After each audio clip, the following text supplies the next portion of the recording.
जय श्री कृष्ण दोस्तों। सनातन धर्म में पंचदेवों का खास महत्व है। इनमें श्री गणेश, भगवान विष्णु, माँ दुर्गा, भगवान शिव और सूर्य नारायण का नाम शामिल है।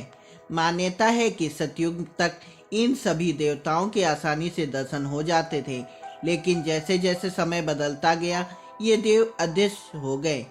ऐसे में कलयुग के आते आते केवल सूर्य नारायण को छोड़कर सभी देव अदृश्य हो गए। ऐसे में कलयुग के एकमात्र प्रत्यक्ष देव सूर्य देव ही हैं।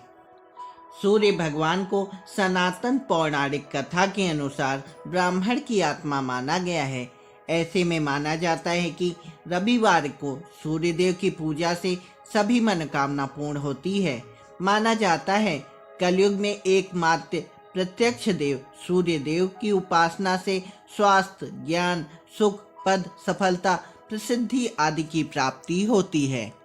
सूर्य देव की पूजा में कुमकुम, लाल चंदन, लाल फूल, चावल, दीपक, तांबे की थाली, तांबे का लोटा आदि होना चाहिए।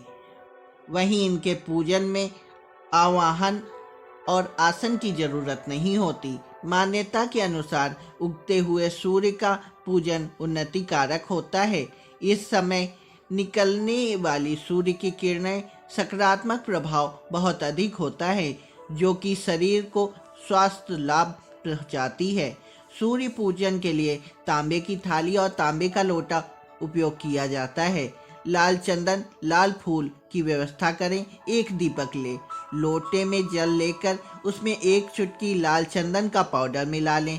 लोटे में लाल फूल डालें। थाली व दीपक में लोटा रख लें। अब ओम सूर्याय नमः मंत्र का जाप करते हुए सूर्य देव को प्रणाम करें। लोटे से सूर्य देवता को जल चढ़ाएं। सूर्य मंत्र का जप करते रहें। इस प्रकार से सूर्य को जल चढ़ाना सूर्य को अर्घ्य प्रदान करना कहलाता है। ओम सूर्याय नमः अर्घ्य समर्पयामि कहते हुए पूरा जल समर्पित कर दें।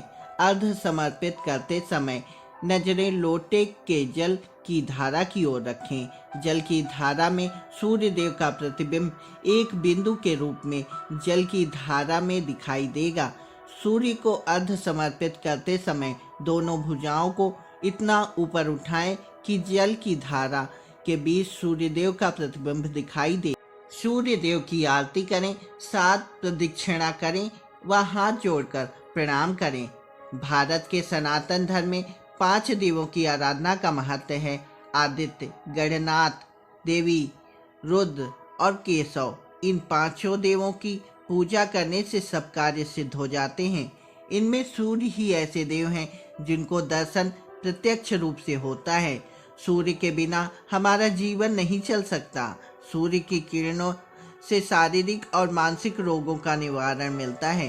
शास्त्रों में भी सूर्य की उपासना का उल्लेख मिलता है।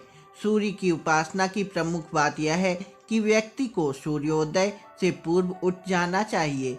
इसके बाद स्नान आदि से निवृत्त होकर शुद्ध वस्त्र पहनकर सूर्य देव को अर्घ्य देना चाहिए।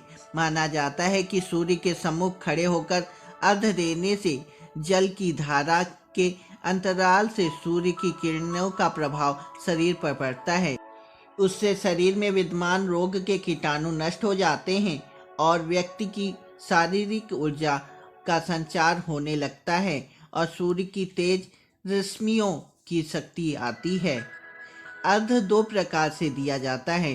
संभव हो तो जलाशय अथवा नदी के जल में खड़े होकर अंजलि अथवा तांबे के पात्र में जल भरकर अपने मस्तिष्क के ऊपर ले जाकर स्वयं के सामने की ओर उगते हुए सूर्य को जल चढ़ाना चाहिए। वहीं दूसरी विधि में अर्घ्य कहीं भी दिया जा सकता है। नदी या जलाशय की आवश्यकता नहीं होती। इनमें एक तांबे के लोटे में जल और उसमें चंदन चावल देकर प्रथम विधि में वर्णित प्रक्रिया के अनुसार अर्घ्य देना चाहिए। चढ़ाया गया जल पैरों के नीचे ना आए, इसके लिए तांबे अथवा कांसे की थाली रख लें। थाली में जो जल एकत्र हो उसे माथे पर, हृदय पर, दोनों बाहों में लगाएं। विशेष कष्ट होने पर सूर्य के सम्मुख बैठकर आदित्य हृदय स्तोत्र या सूर्यास्त का पाठ करें। सूर्य के सम्मुख बैठना संभव ना हो तो घर के अंदर पूर्व दिशा की ओर मुख कर पाठ कर लें। इसके अलावा निरोग व्यक्ति भी सूर्य की उपासना द्वारा रोगों के आक्रमण से बच सकता है।